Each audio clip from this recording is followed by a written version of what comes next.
This is the WDHA Homegrown Spotlight. My name is Lindsay Klein, and today I'm going to talk to John Taglieri. He's a traveling man, and he likes Jägermeister.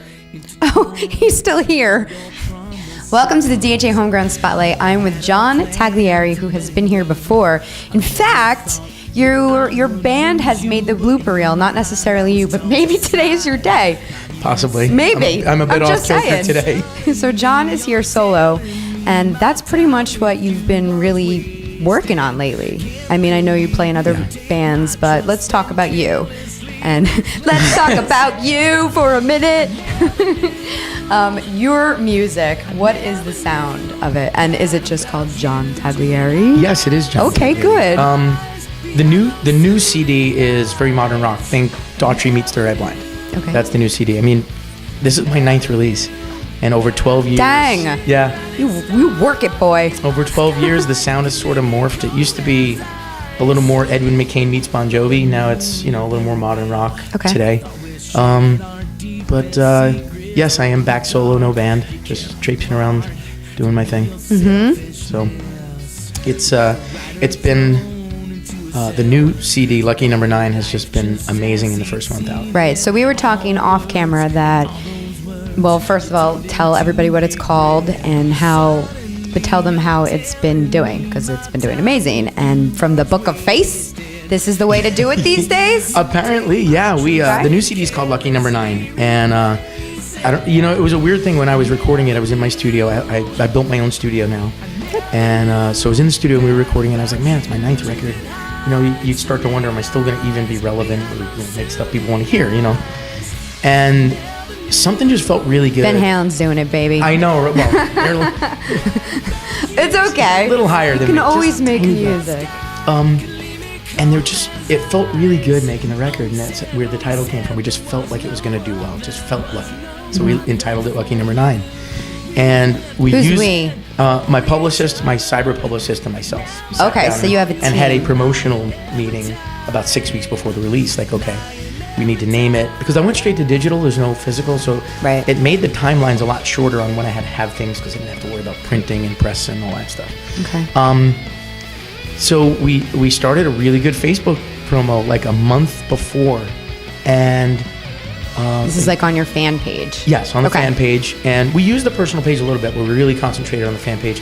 And what we did was we kind of went back through my catalog, because you won't believe how many people I'm releasing my 9th CD, and I'll be playing a gig, and they'll be like, so do you make your own music? I'm like, yeah, sort of, So what we wanted to do is kind of remind everybody about my first 8.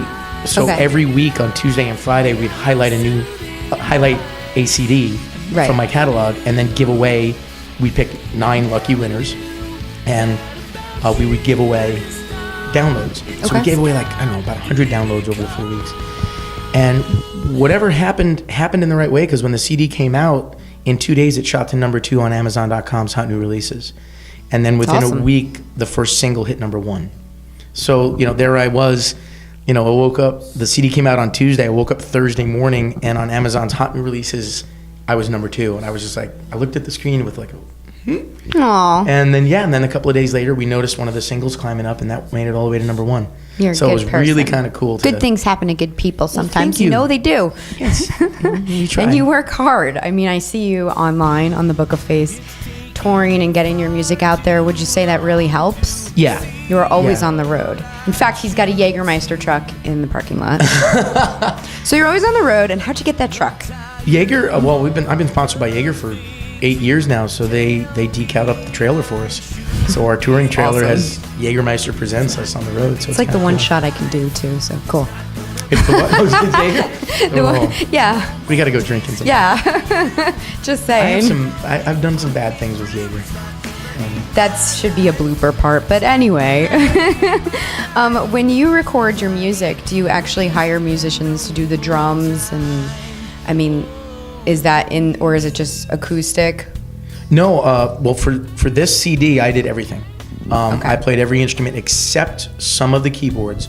My co-producer, Lee Turner, is Darius Rucker's keyboard player, and he's been with, so many major stars. And he produced the record with me, and then he played keys on most of it. Okay. But outside of that, I played everything else: drums, bass, keys, fantastic, all the vocals, everything else. Yeah. And when you tour, is it just you?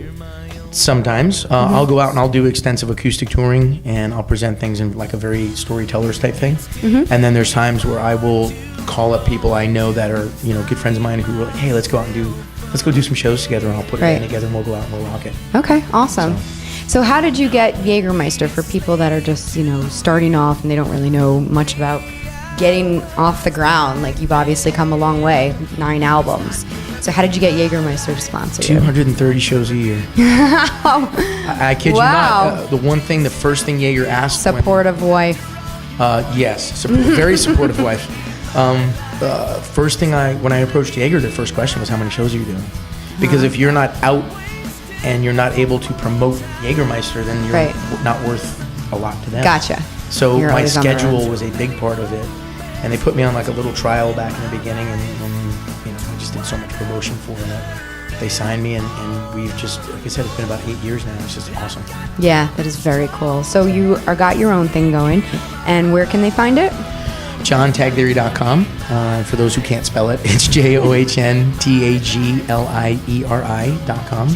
Facebook.com/John Taglieri Music, or Twitter.com John Taglieri. And you can get the CD on Amazon, iTunes, all the normal places. So, and you can still go to tagtheband.com. That address just forwards to my personal website. So, okay, awesome. And, you know, I asked you last time you were here, so I'm not sure who answered it because we were with your band.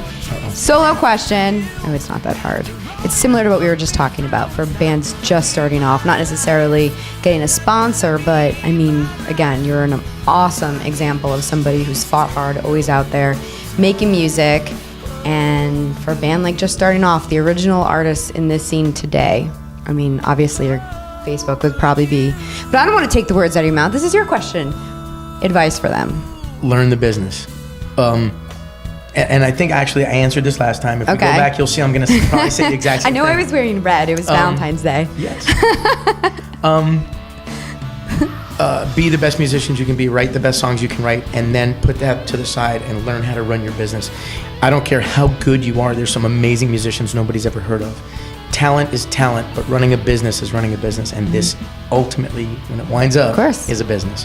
Gotcha. So learn how to run your business. All right, awesome. You do an amazing job. Congratulations. Thank you. So proud of you. Thanks for having me again. And thanks for coming in. You're a good pleasure. spirit. You know what? I said to her, it rained last time too. Did it? I understand, yeah. That means this is going to be great. It's like that wedding day thing, right? All right, check out John Taglieri, and thanks for watching. Bye.